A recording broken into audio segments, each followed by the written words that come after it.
A씨를 구조했습니다. 오늘은 전국이 대체로 맑다가 차차 흐려지겠고 제주도는 오후부터 전남 지역은 늦은 밤부터 비가 내리겠습니다. 초미세먼지 농도는 강원 영동을 제외한 중부지방과 전북, 대구와 경북 지역의 나쁨 단계까지 높아지겠습니다. 서울지방의 현재 기온은 1.7도입니다. 1라디오 11시 뉴스를 마칩니다. 지금까지 아나운서 김은성이었습니다. KBS.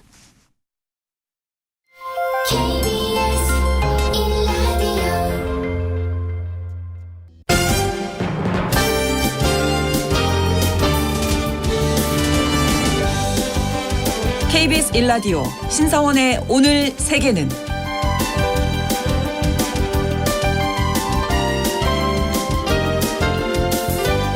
안녕하십니까. 아나운서 신성원입니다.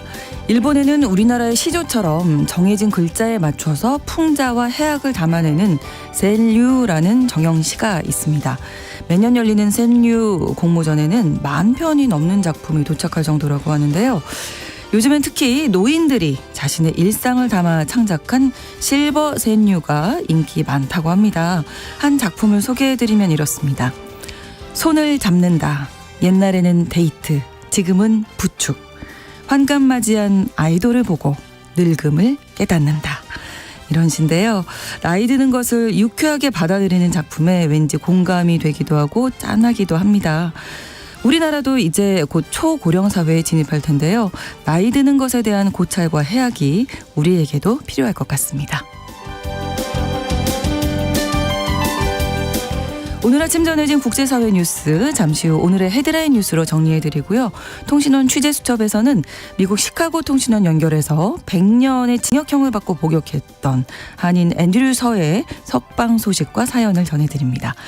그리고 글로벌 이슈에서는 국제사법재판소가 이스라엘에 내린 가자 학살 방지 명령의 의미에 대해서 짚어보겠습니다. 1월 30일 화요일 KBS 1라디오 신성원의 오늘 세계는 시작합니다.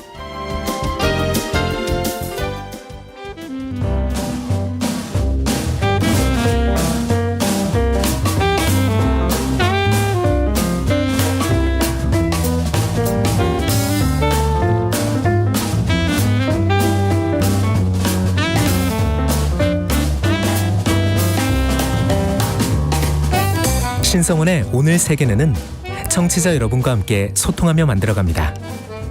실시간으로 유튜브로 보실 수 있고요. 여러분의 의견도 기다립니다.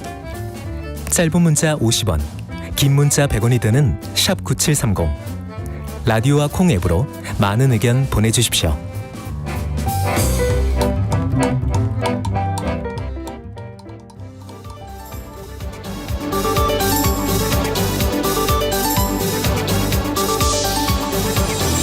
오늘 세계는 헤드라인 뉴스.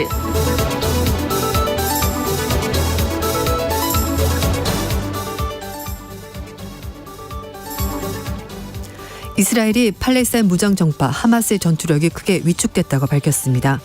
유아브 갈란트 이스라엘 국방부 장관은 하마스 병력 상당수가 전투력을 상실했다고 주장했는데요. 갈란트 장관은 이스라엘이 이미 하마스 대원 중에 4분의 1을 사살했고 나머지 4분의 1 정도는 다치겠다고 밝혔습니다. 그러면서 갈란트 장관은 하마스 대원들에게 보급품도 탄약도 지원군도 없다고 강조했습니다. 앞서 하마스 측 가자지구 보건부는 가자지구의 누적 사망자 수가 2만 5천 명을 넘었고 부상자는 6만 2천 명을 넘었다고 밝혔습니다. 유엔 기구 직원이 작년 10월 하마스의 이스라엘 기습 공격에 연루됐다는 정황이 드러났습니다. 미국의 뉴욕타임즈는 최근 하마스 연계 의혹이 제기된 유엔 팔레스타인 난민기구 직원 12명 중에서 6명의 활동의 내용이 적힌 이스라엘 정보기관의 보고서가 미국에 전달됐다고 보도했습니다. 이 보고서에 따르면 이스라엘 주민 97명이 학살당한 키부츠 현장에서 유엔 직원이 머물렀던 사실이 드러난 등 6명의 활동 내용이 확인됐습니다. 이스라엘 정보기관은 휴대전화 데이터를 이용한 위치 추적과 하마스 포로에 대한 신문을 통해서 이 같은 정보를 확인한 것으로 알려졌습니다. 난민기구는 팔레스타인 난민을 지원하기 위해서 1949년 설립된 유엔 산하 기구인데요. 가자지구, 요르단강 서안, 요르단, 시리아, 레바논 등지에서 1차 의료와 인도적 구호활동, 교육 업무 등을 수행하고 약 12,000명의 직원을 고용하고 있습니다. 부동산 개발업체인 헝다그룹에 대해서 홍콩 법원이 청산을 명령했습니다. 현지 시각으로 29일 홍콩 법원이 중국 부동산 위기 진원지로 꼽히는 부동산 개발업체 헝다그룹에 대해서 청산 명령을 내렸습니다. 하지만 홍콩 법원의 판결을 중국 본토 법원이 받아들일지 미지수인데다가 헝다 자산 대부분이 본토에 있어서 실제 청산까지는 상당한 난항이 예상됩니다. 홍콩 고등법원의 판사는 수개월에 걸친 협상에도 불구하고 채권자들을 만족시킬 구조조정 계획을 마련하지 못했다면서 법원이 회사에 대해서 청산을 명령하는 것이 적절하다고 생각해서 그렇게 명령한다고 밝혔습니다. 법원의 결정 이후 홍콩 증시에서 헝다와 자회사 두 곳의 주식 거래는 중단됐습니다. 2021년 헝다는 채무 불이행을 시작으로 지금까지 총 부채가 2조 3,990억 위안인데요. 우리 돈으로 443조 원에 이릅니다. 유럽연합이 우크라이나 지원을 반대하는 헝가리에 대해서 기금 중단을 선언했습니다. 유럽연합이 우크라이나에 대한 지원을 반대하는 헝가리가 입장을 바꾸지 않을 경우 헝가리에 대한 유럽연합 기금 지급을 중단하는 방안을 검토하고 있다고 영국의 파이낸셜 타임스가 보도했습니다. 유럽연합 당국자들은 다음 달 1일 열릴 특별 정상회담을 앞두고 우크라이나 지원에 대한 합의가 이뤄지지 않을 경우 다른 회원국 정상들은 헝가리를 공개적으로 비판하고 유럽연합 기금이 헝가리에 제공되지 않을 수 있다고 공개적으로 선언하는 내용의 문서를 작성했습니다. 유럽연합은 다음 달 1일 열릴 긴급 정상회의에서 우크라이나 지원책을 논의할 예정입니다. 유럽연합 기금 제공이 중단될 경우 우크라이나가 공공부문 적자를 메울 지원을 늘려야 하기 때문에 통화 가치가 빠르게 하락할 수 있습니다.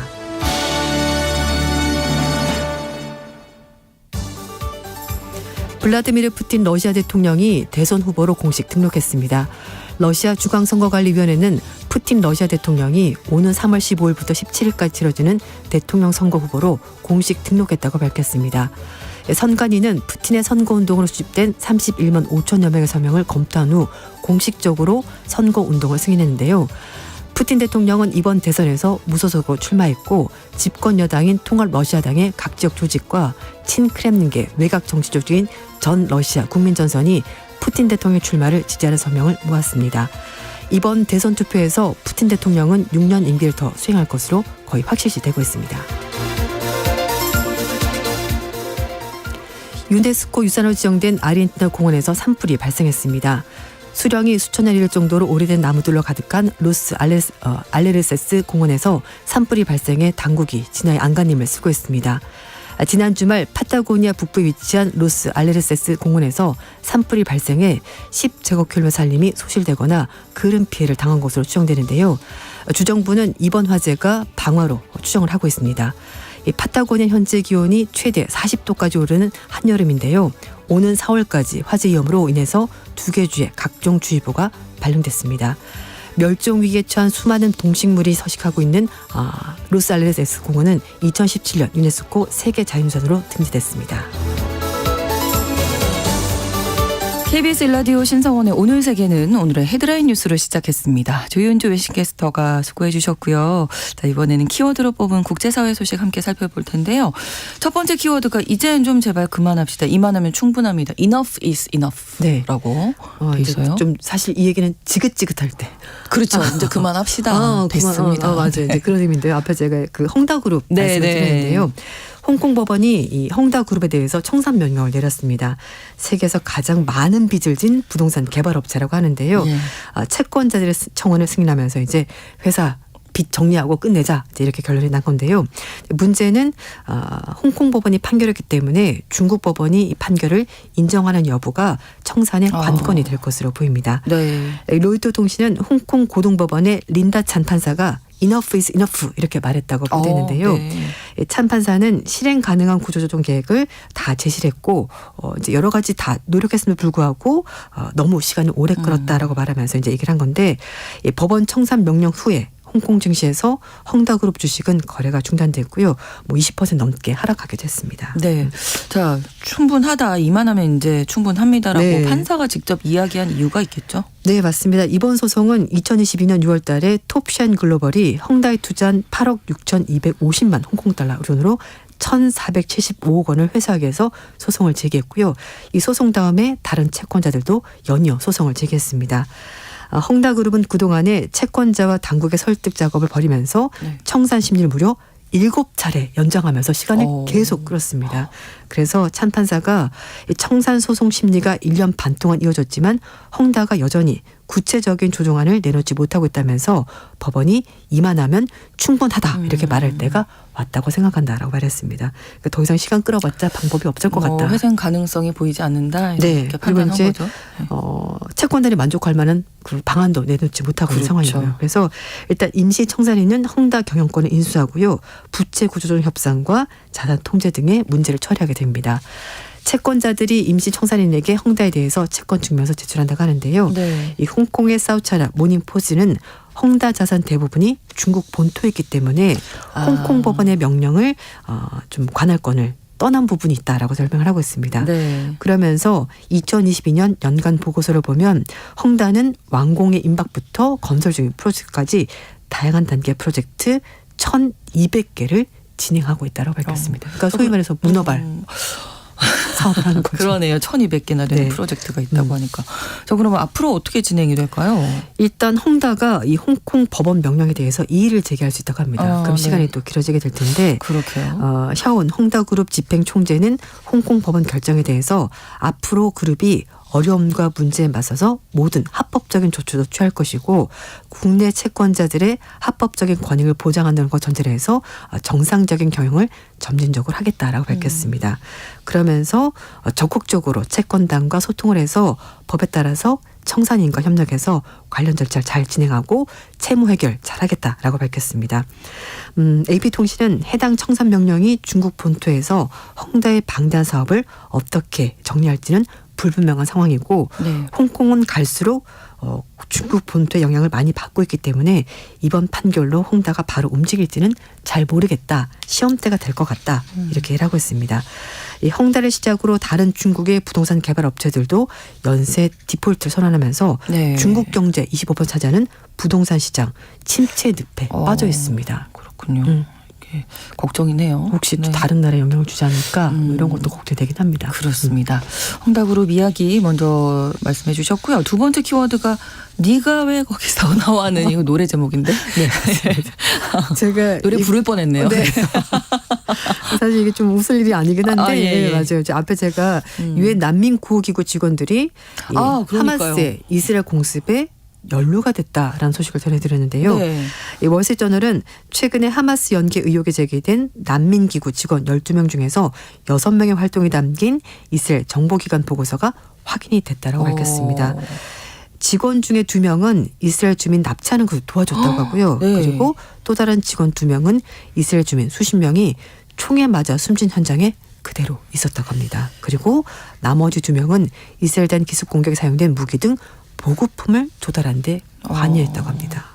이게 어떻게 확인이 된 건가요? 유엔기구 직원들인데. 네, 이제 사실 이게 이 직원들이 팔레스타인 난민들 주로 도와주는 직원들이고 그렇죠. 그리고 이번 보고서는 이스라엘 측의 보고서입니다. 그래서 사실 이걸 어떻게 보면 좀 제3자의 좀 정확한 판단이 필요할 것으로 보이는데 어쨌든 이스라엘 정보기관이 휴대전화 데이터를 이용해서 위치 추적했고요. 그리고 하마스 포로들로부터 신문을 통해서 이 같은 정보를 확인했다고 합니다. 네. 이 난민기구는 사실 팔레스타인 난민을 지원하기 위해서 만들어진 유엔 산하 기구이고 지금 12,000명 정도 직원을 고용하고 있는데 이스라엘 측은 100명 이상의 직원이 이 활동에 관여를 하고 있다라고 보고 있습니다. 근데 지금 네. 확인된 것은 6명이긴 하지만 이스라엘은 네. 더 많은 직원들이 이 사건에 관련이 돼 있다고 보고 있습니다. 그 뭐 근거가 있는 건가요?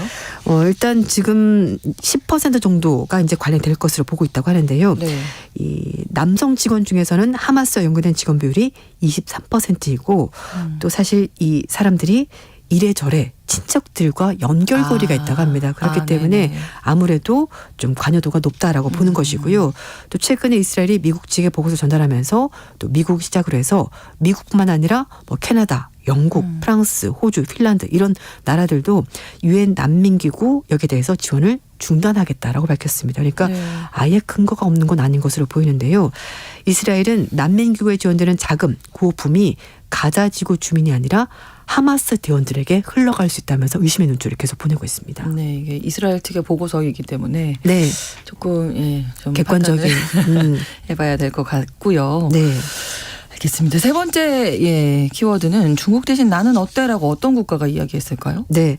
요즘 이탈리아가 네. 아프리카에 러브콜을 보내고 있습니다. 오. 근데 이탈리아는 중국과 1대1로 사업에서 빠지겠다라고 얘기를 했는데요. 네. 1대1로 사업은 아시아, 유럽에서 이제 아프리카까지 다 연결되는 프로젝트인데 사실 그렇죠. 뭐 간단하게 말씀드리면 사회 기반 시설 이런 걸 지어주고 투자하는 그런 사업인데 거기서 이탈리아가 중국과 같이 가다가 빠졌습니다. 그런데 조르자 멜로니 이탈리아 총리가 아프리카 정상들에게 마테이 계획 이런 걸 발표했는데요. 네.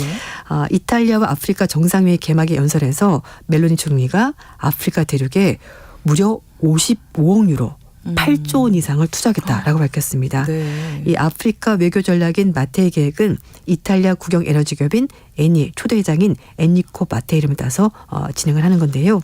멜로니 총리는 마테이처럼 비약탈적이고 협력적인 태도 그리고 상호 이익을 존중하는 정신으로 아프리카 국가들과 관계를 새롭게 구축하겠다 이렇게 공언했습니다. 네. 뭐 그동안에도 이탈리아가 아프리카를 좀 매력적인 투자처라고 생각을 했었던 건가 봐요? 네, 그렇습니다. 사실 아프리카 하면은 연령대가 가장 젊은 대륙이거든요. 그래서 그렇죠.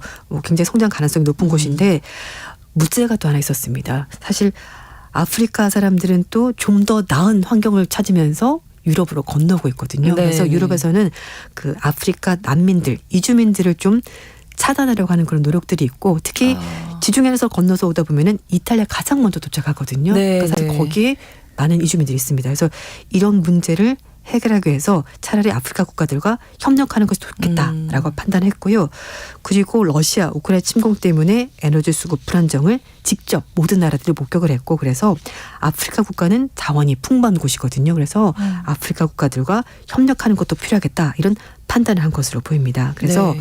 단순히 에너지 안보를 확보하는 차원에 넘어서서 러시아 가스에 대한 의존도를 낮추기 위해서 그런 부분들도 이탈리아가 여러 가지로 고려한 것으로 보입니다. 네. 그리고 멜로니 총리는 이탈리아가 추구하는 목표에 관심 있는 아프리카 국가들이 자국을 필요로 하는 여러 가지 충분한 에너지를 가지고 있고 이걸 가지고 인용분을 유럽에 수출하면은 또 아프리카 국가가 잘 살 수 있고 또 아프리카의 생산량을 개발해서 부를 창출하게 되면 유럽은 또 새로운 에너지 공급 경로를 보장하기 때문에 누이 좋고 매부 좋고 서로 상부상조가 된다라는 거죠. 그래서 아프리카 국가들에게 아주 파격적인 그러네요. 제안을 8조 원이나 투자를 한다고요. 하고 있습니다. 그래서 이번 정상회의 아프리카 국가 정상 25명 포함해서 아프리카 대륙에서 무려 45개 국가 대표가 참석을 했다고 합니다. 네.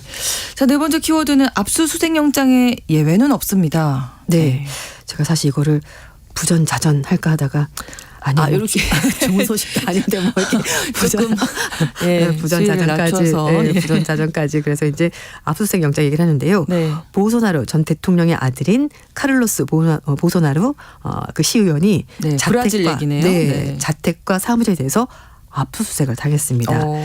대법원이 브라질 전 정보국에 대해서 보소나루 제임씨의 정치 사찰 그리고 스파이 혐의 때문에 영장 발급한 지 이틀 만에 이제 압수수색이 바로 나오게 된 건데요. 네. 경찰 발표를 보면 경찰은 전 정보국 직원들에 대해서 정적들에 대한 불법 사찰 혐의로 9건의 수사를 진행을 했었는데요.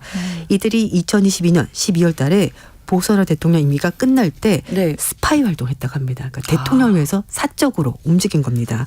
경찰 수사 결과 2019년부터 2021년 사이에 네. 감청 장치를 가지고 정적들에 대해서 사찰을 벌였다고 하는데요. 이게 네. 무려 6만 500건에 달한다고 합니다. 와, 그러니까 뭐 엄청나네요. 마음에 안 들고는 눈 밖에 났으면 이제 사찰을 당하는 건데요. 네. 작년 5월 달에 이 사실을 처음으로 폭로한 오블로 신문이 얘기를 하면서 이제 보도가 됐었고요.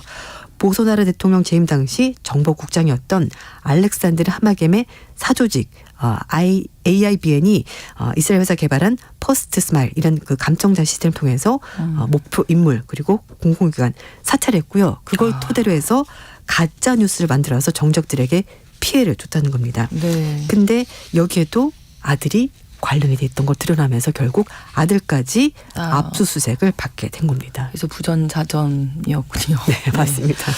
그렇습니다. 다섯 번째 키워드가 좀 이색적인데 네. 이 정도는 돼야 날씬하다고 하는 거예요. 예. 네, 타이갭이란 단어 들어보셨습니까? 아니요. 이 허벅지 사이에 아이. 그 틈 말하는 건데 아, 이게 딱 똑바로 붙이면 섰을 때 네. 이게 사실 당연히 붙죠. 살이 있으니까. 당연히 붙는 거 아닌가요? 근데 그 사이가 살짝 어. 떠야 된다고 합니다. 아, 허벅지 살이 없는 거죠. 붙으면 안 되는 거예요. 네, 그 사이가 공간이 있어야 되는 살이 건데. 없어서. 네, 근데 틈이 있어야 이거는 된다. 웬만큼 아이돌이 아니고서야. 그 정말 날씬한 분 아니시면 네. 이게 좀 근데 어렵겠죠. 이게 원래 1910년대 SNS에서 유행했던 거라고요. 타이갭. 그래가지고 2010년대. 네, 2010년대에서 허벅지 사이가 좀 이렇게 틈이 있어야지 타이갭이라고 좀 날씬하다 그러는데 요즘 레깅스를 많이 입지 않습니까? 네. 평상복으로도 많이 입는데 그러다 보니까 이제 레깅스까지 입으면 어디 가릴 데가 없고 진짜 적나라하게 나의 살을 다 보여줘야 되는데 네. 그걸 입고서도 허벅지 그 사이에 틈이 보인다. 이걸 SNS 올리면서 이 정도 해야지 날씬한 거 아니야? 라고 이제 인증을 한다는 거죠. 근데 문제는 여기에 10대들까지 동참을 한다는 겁니다. 네. 10대 때는 사실 살이 찌는 시기거든요. 그렇죠. 체형 계속 바뀌고. 아무래도 네. 그렇죠. 근데 이게 이제 레깅스 레그라는 그 해시태그가 올라가면서 뭐 3,300만 회 이상 기록하는 그런 것까지 나오고 있고요. 그래서 네. 사람들이 청소년들이 너무 이 많은 몸매에 집착하다 보니까 섭식 장애까지 온다는 겁니다. 그러니까 이게 좀 네. 걱정이 되죠. 그래서 한 크리에이터는 네. 이걸 얘기를 하면서 좀 이거 좀 너무 역겹다. 너무 좀 잘못된 몸매에 대한 인식을 심어주는 것이고 이렇게까지 하면서 15살밖에 안 된 아이들이 이 다리를 못 갖는다고 해서 내가 레깅스 못 입겠다. 이렇게 얘기하는 애들이 있다는 거죠. 그래서 안 좀 돼요. 너무 바보 같은 짓이다. 이렇게 예. 얘기를 하고 있다고 하는데 미국에서 실제로 6살부터 10살까지 되는 아이들이 네. 체중에 대해서 걱정을 하고 있고요. 어. 그리고 14살이 되면 70% 아이들이 적극적으로 다이어트 시도하고 있다. 그리고 사춘기 아이들 중에서 여자아이들입니다. 12%가 섭식장애를 경험해봤다. 이렇게 대답을 했다고 합니다. 아니에요. 네. 이게 허벅지에 근육이 있고 맞아요. 살이 좀 있어야 이게 제2의 심장이라고 그랬거든요. 그렇죠. 이게 나이가 들수록. 맞습니다. 중요하단 말이에요. 다 다이어트 너무 무리한 다이어트 그럼요. 하시면 안 됩니다. 다 필요한 살들입니다. 그렇습니다. 성장할 때 다 필요한 살들입니다. 들었습니다. 네. 자, 오늘 헤드라인 뉴스와 키워드까지 외신캐스터 조윤주 씨와 함께했습니다. 고맙습니다. 네, 감사합니다. KBS 일라디오 신성원의 오늘 세계는 1부 마무리하고 2부에서 계속 이어가겠습니다. 11시 30분부터 일부 지역에서 해당 지역 방송 보내드리고요. 퀸의 노래 Love of My Life 함께 듣겠습니다.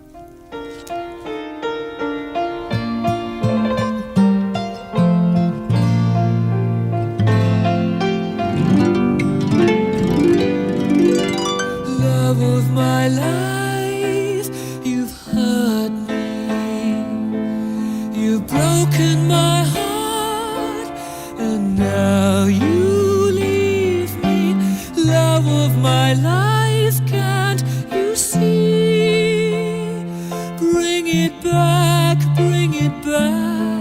don't take it away from me, because you don't know what it means to me.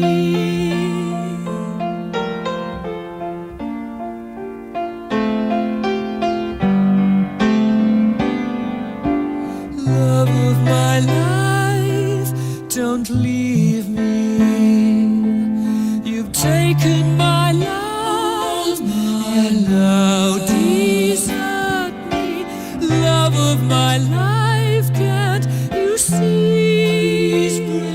Bring it back, don't take it away from me, because you don't know what it means to me.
because you don't know what it's to. 지금 시각은 11시 30분입니다. KBS Ladies and gentlemen.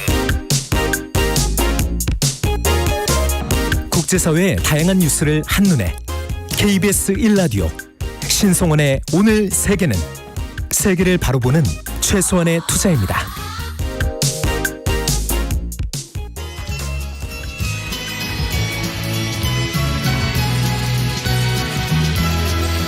En abril nació el amor, de agua clara yo lo regué, le enseñé a vivir, le enseñé a mentir, con caricias lo alimenté.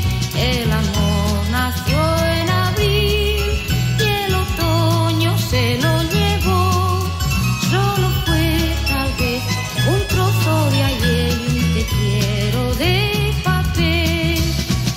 Adiós amor, solo quiero saber si me has querido, si me has mentido, si piensas volver. Adiós amor, piensa en mí alguna vez, que aquí te espera la primavera. Adiós amor.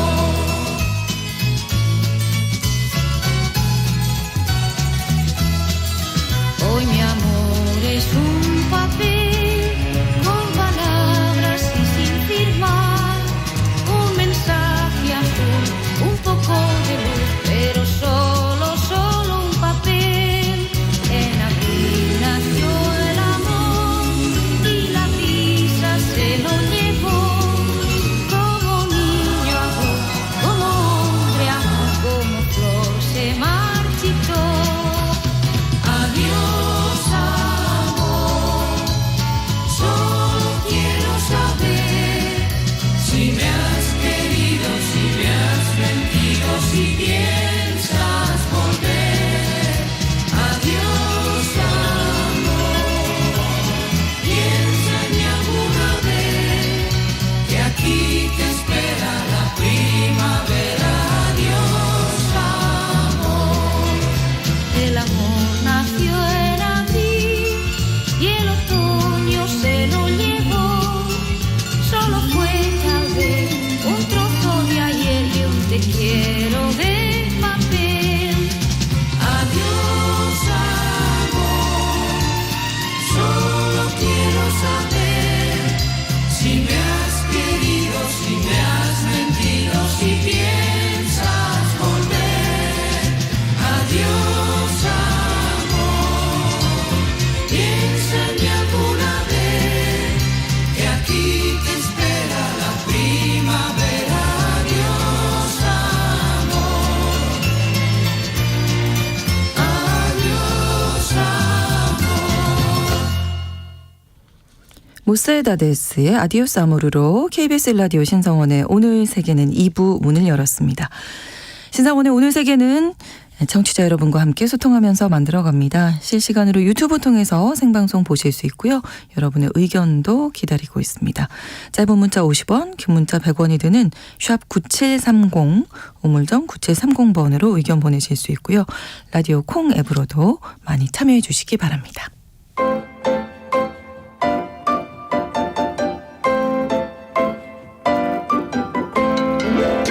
통신원 취재 수첩. 시카고에서 한 평범한 이민 가정이 한순간에 갑작스러운 사고와 범죄 사건에 휘말리면서 비극적으로 끝난 가슴 아픈 사연이 있었습니다. 우리나라에도 소개가 돼서 많은 관심을 얻었는데요. 이 누나의 남자친구를 살해하고 100년형을 선고받아서 31년째 감옥에서 수감 중이었던 앤드류 서 사건입니다. 그런데 이 앤드류 서 씨가 지난 1월 26일에 조기 석방됐다는 소식이 전해졌죠. 시카고에서 앤드류 서 관련 소식을 지난 몇 년간 취재하고 인터뷰한 유정임 통신원 연결해서 자세한 내용 들어보겠습니다. 안녕하세요. 유정임 통신원. 안녕하세요. 시카고입니다. 네네. 근데 이 조기 석방됐다는 소식을 제일 먼저 들으셨다면서요? 네, 맞습니다.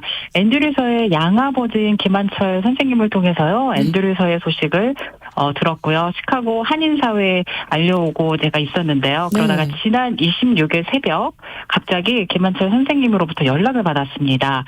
앤드류서로부터 석방 허가가 떨어졌으니 새벽에 빨리 와달라는 전화였는데요. 원래는 앤드류서와 양아버지의 예상 석방일은요 2월 초 중순쯤으로 생각을 하고 있었는데요. 너무나 갑자기 석방 날짜가 앞당겨진 거죠. 네. 그래서 너무 반가운 마음에 앤드류의 양아버지 김한철 선생님과 한인교회 교도소 사역팀 그리고 앤드류의 오랜 친구이자 다큐멘터리 감독, 앤드류서를 돕고 있는 미국 인권 변호사 등이 새벽부터 달려가서 앤드류서를 만나고 왔습니다. 그렇군요. 근데 이번 석방 소식이 특별히 미주 한인사회뿐만 아니라 한국에서도 이제 많은 사람들의 응원을 받고 있는데 이 특별한 이유가 있다고요? 네, 그렇습니다. 이번 사건은 19살의 소년에게 너무나 갑자기 찾아온 비극적인 사건이었습니다. 네, 이 사건을 좀 모르시는 분들을 위해서 짧게 좀 소개해 주실까요? 네. 평범한 이민자 가정이 시카고로 이민을 왔지만 언어적인 문제로 정착에 어려움을 겪습니다. 네. 그러다가 앤드류의 아버지가 암으로 갑자기 세상을 떠나시고요. 어머니는 앤드류와 그의 누나인 캐서린을 키우기 위해 세탁소를 운영하게 됩니다. 그러던 어느 날 어머니가 수십 차례 흉기에 찔려 잔인하게 살해되는 사건이 발생합니다.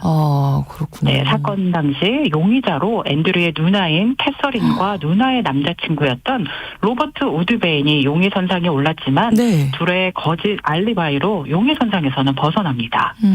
이후에 범인은 잡히지 않은 채 시간이 흘러서 앤드류가 19살이 되던 해 누나가 갑작스런 고백을 하는데요. 네. 어머니를 잔인하게 죽인 살인범은 바로 자신의 남자친구라고 말하면서 뒤늦게라도 어머니의 복수를 해야 된다고 지시를 하게 됩니다.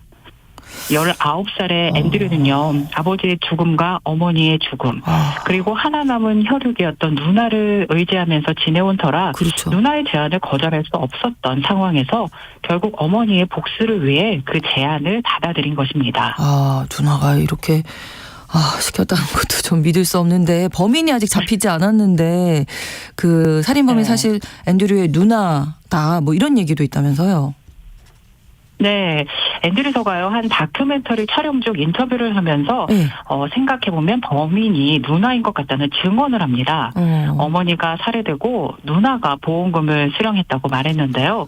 이후 동거남이 죽은 뒤 또 누나가 남자친구 앞으로 보험금을 들었는데 수령인이 또 바로 누나인 캐서린이었다고 합니다. 네. 그래서 이걸로 봐서 엄마를 죽인 사람은 누나일 것이라고 앤드류가 말을 한 적이 있습니다. 그러네요. 31년이라는 정말 긴 세월을 감옥에서 모범수로 지내오면서 앤드류서가 여러 번 사면을 또 요청도 했는데 이게 매번 거부를 당했었네요. 네, 맞습니다. 지난 2002년과 2017년, 2020년에 걸쳐서 시카고 한인사회에서 사면 청원 운동을 해왔는데요. 네. 거부당하기가 일쑤였습니다. 당시 미국 내 인종차별이 만연했기 때문에 동양인 남성이 백인 남성을 살해한 것이 아마 100년형 선고에 영향을 미쳤을 거라는 이야기도 많았는데요. 네. 사실 너무 가혹한 그러니까요. 형량이었긴 했죠. 네. 이 누나는 지금 어떻게 지내고 있는 걸로 알려져 있나요? 앤드류서의 양아버지로부터 들은 소식인데요. 중범죄 여성 죄수들만 모아놓은 교도소에서 무기징역으로 수감돼 있는데 네. 정신병에 걸려서 아무도 알아보지 못한다고 합니다. 면회를 신청해도 거부를 해서 현재 또 만나볼 수 없는 상태라고 들었습니다. 어떻게 보면 꿈을 갖고 이민을 갔었을 텐데 너무나 안타깝게 한 가정이 무너지지 않았나 이런 생각도 들어서 안타까운데요. 어쨌든 앤드류서의 이 조기 석방 소식이 알려지면서 지금 뭐 한국 내 많은 언론에서도 취재 열기가 뜨겁다고 하는데 유정임 통신원께서 간접적으로 좀 인터뷰 하셨다고요? 네. 네, 양아버지를 통해서요, 앤드류의 이제 현재 심정이 너무 궁금해서 물어봤습니다. 석방돼서 나오자마자 처음 한 일이 바로 이제 한국 음식을 맛본 거였는데요. 제일 먼저 김치부터 먹었다고 합니다. 그러면서 앤드류는 모든 것이 그저 꿈만 같다고 이야기를 했는데요. 네. 사실 31년을 감옥에 있다가 나오다 보니 뭘 어떻게 해야 될지 정말 아무 생각이 나질 않는다고 하더라고요. 네. 그래서 양아버지에게 하나하나 다 가르쳐달라고 요청을 했는데요. 앤드류서는 그동안 방황하는 젊은 청년들을 위해서 도움을 주는 역할을 하고 싶다고 늘 말을 해왔습니다. 네. 그래서 어느 정도 시간이 좀 흐르고 신학대학에 진학을 할 것 같습니다. 네. 19살 소년이 31년을 감옥에 있었으니까 이제는 뭐 한 50세 중년으로 지금 사회에 나오게 됐는데 앞으로의 너무 오랜 네네. 시간 좀 고생을 하셨고 육체적으로 네. 정신적으로 앞으로의 삶을 응원하겠고요. 그리고 유정임 통신원도 그간 취재하시면서 고생 많으셨습니다. 오늘 소식 전해주셔서 고맙습니다. 네, 고맙습니다. 네, 미국 시카고에서 유정임 통신원이었습니다.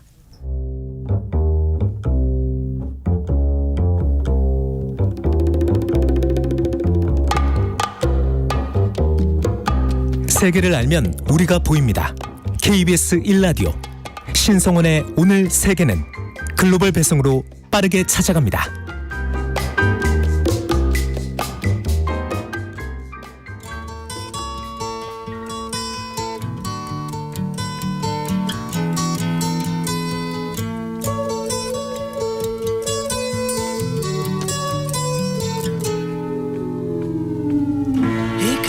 이스라엘과 하마스 간의 전쟁이 계속되고 있는 가운데 헤이그에 있는 유엔 국제사법재판소가 지난 26일 이스라엘에게 이 팔레스타인 주민의 제노사이드, 즉 집단 학살을 막을 조처를 취하라 이런 임시 명령을 내렸습니다. 국제사법재판소의 이번 명령이 향후 팔레스타인 분쟁에서 어떤 의미가 있는지 어떤 영향을 미치게 될지 짚어보겠습니다. 한겨레 신문 정의길 기자 나오셨습니다. 안녕하세요. 안녕하세요. 네, 저 국제사법재판소라고 하면 유엔이 설치하고 국제사회가 인정하는 이 국제무대의 최고재판소라고 할 수 있는데 일단은 이번 명령 어떻게 나온 건가요? 네, 아시다시피 지난해 10월 7일 하마스의 기습 공격으로 이스라엘과 하마스 사이에서 가자 전쟁이 지금까지 계속되고 있습니다. 네. 4달이 넘었는데 현재 한 사망자만 2만 6천 명 그리고 부상자도 6만 5천 명이 넘고 있습니다. 그래서 이스라엘이 그동안 아주 일방적이고 원사이드한 공격을 갖다가 퍼부어서 국제사회가 너무 심하다 이거는 비난 여론이 높았습니다.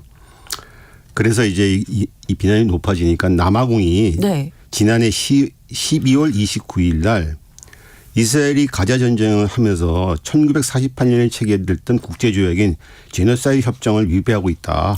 그래서 국제사법재판소에다가 제소를 했습니다. 네. 남아공이 제소를 한 이유는 이제 이 이스라엘에 대한 국제적인 비난 여론을 등에 업고 또 자기들이 겪었던 그 역사적 상처가 있었죠. 왜냐하면은 그렇죠, 남아공 백인 정권 때 흑인과 백인을 분리시켜서 살게 하는 이런 반인종적이고 반인륜적인 행위 이런 것이 지금 이스라엘 내에서 벌어지고 있다. 즉 이스라엘 사람들이 팔레스타인 주민을 격리시켜서 완전히 고립시키고 말살하려고 있다. 네. 그래서 이제 남아공이 나서게 된 거죠. 네. 그래서 남아공이 이 국제사법재판소에서 일단 제일 먼저 가자에서 군사작전을 중단해라. 그리고 충분한 식량 등을 제공해라 가자에. 네. 그리고 또 제노사이드 협정을 준수해라. 그리고 이런 제노사이드가 일어날 수 있는 모든 상황 등에 대해서 방지를 해라. 그래서 한 9가지를 요청했습니다. 네네.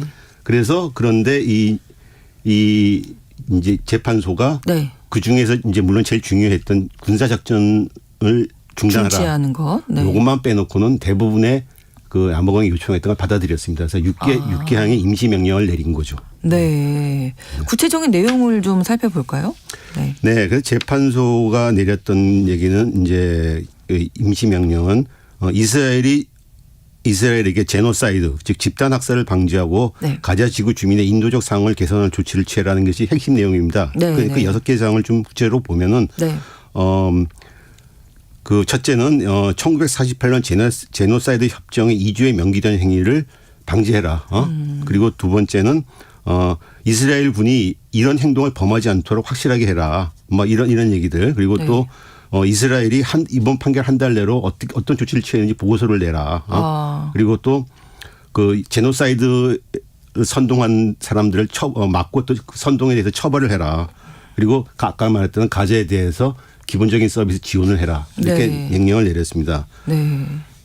물론 재판소의 이번 명령에서 제일 중요했던 남아공이 제일 중시했던 이제 가자작전 즉각 중단, 군사작전 중단은 빠졌다고 빠졌습니다. 하셨어요. 아까. 그래서 명령의 의미나 실효가 떨어진다는 평가를 받기는 했으나 팔레스타인 분쟁에서 이스라엘이 제노사이드 범죄를 저지를 가능성도 있고 상황을 조성하고 있다는 것을 인정한 겁니다.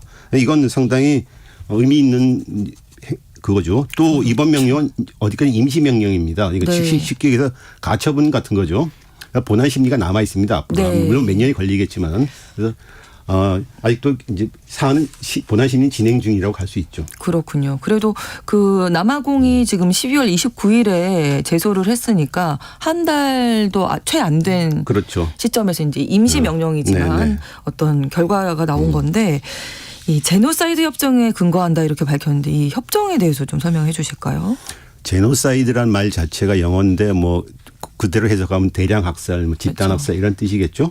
근데 보통 우리가 국제 정치학에서 제노사이드 이런 얘기를 하면 네. 어떤 특정 집단을 말살하려고 하는 행위를 일컫습니다. 즉 네. 인종이나 종교, 민족 등 타고난 요소에 바탕한 특정 집단에 대해서 살해, 강제 이주, 강제 교육 등을 통해서 고의적 제도적으로 이 집단 자체를 말살을 해버리려는 행위를 말하는 겁니다. 네. 대표적인 게 하나 있죠. 지금 그렇죠. 잘 아는 거 2차 대전 때 나치 독일이 유대인들을 600만 명 학살한 거죠. 네. 그래서 국제사회가 전쟁이 끝나자 2차 대전이 끝나고 1948년에 이런 제노사이드는 다시는 없어야겠다. 그래서 정확하게 표현을 하면 제노사이드 범죄 방지 및 처벌에 관한 협정을 유엔 총회에서 채택을 했습니다. 네. 이건 국제사회의 첫 인권 조약입니다. 아주 의미 있는 거죠. 그리고 현재 152개국에서 발효 중입니다. 네. 제노사이드 협약이 채택되고 체결될 가장 큰 동의는 아까 말한 대로 나치독의 유대인 학살이었습니다. 그리고 또 이 제노사이드 협정을 만드는데 유대인 출신의 법학자들이 정력적으로 문구도 만들고 조약도 만드는데 열심히 노력을 했습니다. 네. 그런데 아이러니하게도 이스라엘이 즉 제노사이드 희생자였던 유대인들이 건국했던 이스라엘이 이제 이 제노사이드 혐의를 받고 있는 거죠. 그러네요. 역사의 역설이자 진짜 아이러니 좀 어처구니 없는 일이죠. 그러네요. 네. 이스라엘이 하여튼 재판소에서 이런 사안으로 심리를 받은 것 자체 그리고 제노사이드 혐의 가능성이 있으니 방지하라는 명령을 받은 것 자체가 이스라엘한테 큰 명예실추이고 팔레스타인 분쟁에서 명분과 정당성을 근거한 상실했다고 볼 수 있죠. 네. 그러면 재판소가 이제 이런 명령을 내렸잖아요. 네. 이게 실질적으로 집행이 되는 건가요? 그럼 당장에? 국제사법재판소의 명령이나 판결은 구속력은 있습니다. 아 그렇군요. 네. 네. 그래서 이스라엘이 국제사법재판소 회원국이고 네. 또 이번 재판소에도 피고로 임했기 때문에 이스라엘은 이 명령에 근데 물론 이스라엘은 이제 이번 재판에 앞서서 재판소가 이 사안을 간환할 건이 없다 주장했는데 재판소 각하해 버렸습니다.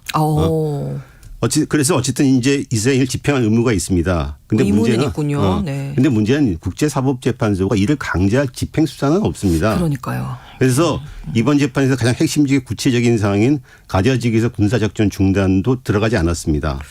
그래서 또 6개 재판소가 명령한 6개의 명령 요구사항이라는 것도 사실은 구체적인 명령은 아니죠. 그렇죠. 약간 추상적인 측면이 있습니다. 방지하도록 해라 뭐 이런 거니까. 그래서 이스라엘 쪽은 자기들한테 군사작전을 명령하지 않았다. 그렇기 때문에 이거는 우리들이 군사작전을 계속할 자위권이 있는 거다. 그리고 또 재판소가 명령한 6개항 뭐 가자지구 지원이니 뭐 제노사이드를 방지하라는 이런 거 우리 지금 하고 있다. 하고 있다.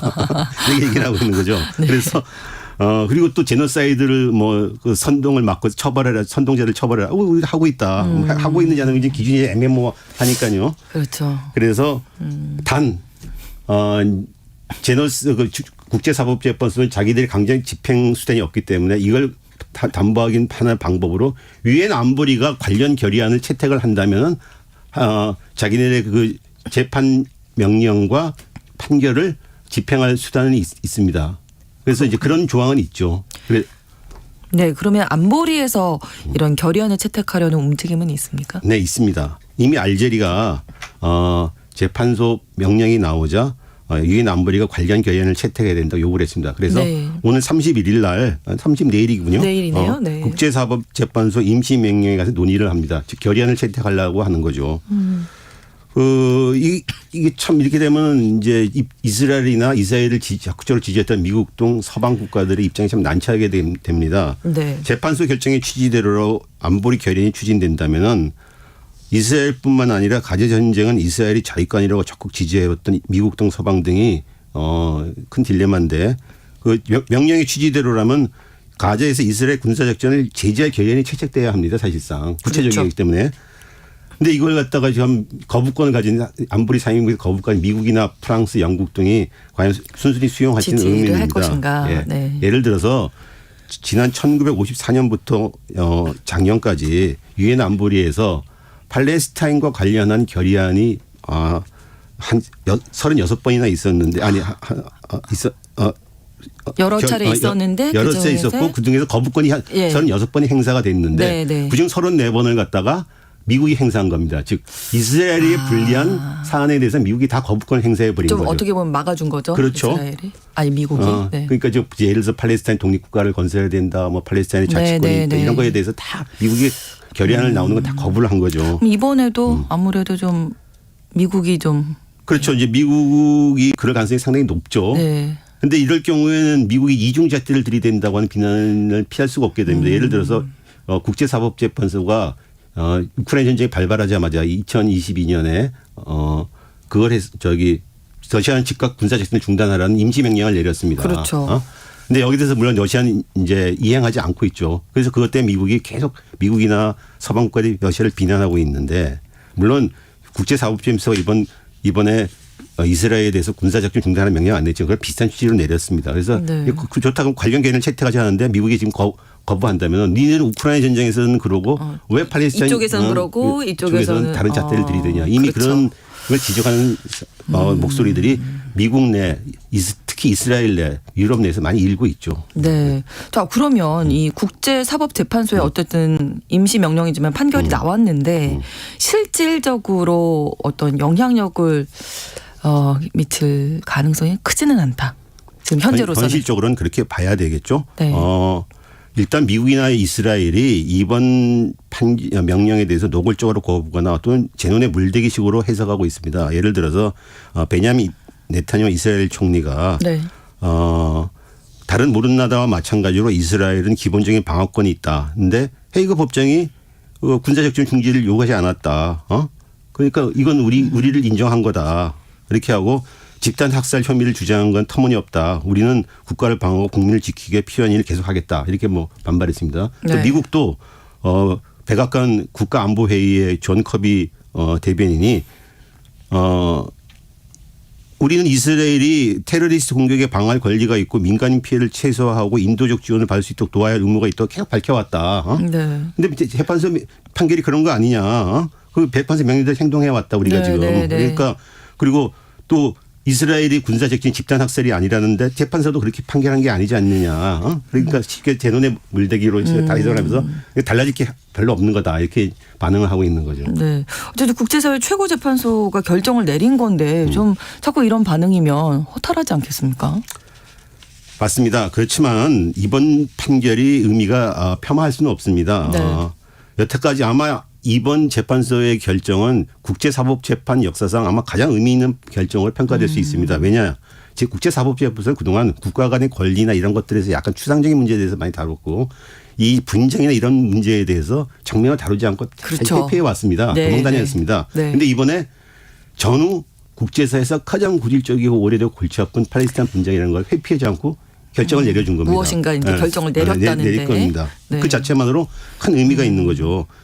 잘 알다시피 이스라엘은 우리가 나치 독일한테 6만 명 희생당해서 그것 때문에 우리는 조국을 찾아야 된다. 그래서 2000년 전 자기네 조상 땅으로 조상 땅이었다. 그래서 그 땅에 살고 있던 국가를 건설하면서 대신 거기에 살고 있던 팔레스타인 주민을 내쫓아 버렸습니다. 그런데 그렇죠. 이건 우리들 자위권이고 우리 조상들의 땅이다 하면서 계속 자기들이 2차 대전 때 희생당했던 그런 역사적인 배경을 동정이론해서 팔레스타인 분쟁을 일으키면서 네. 지지해 왔는데 이번 판결로 해갖고서 이제 그런 정당성이라는 것이 많이 이제 없어지게 된 거죠.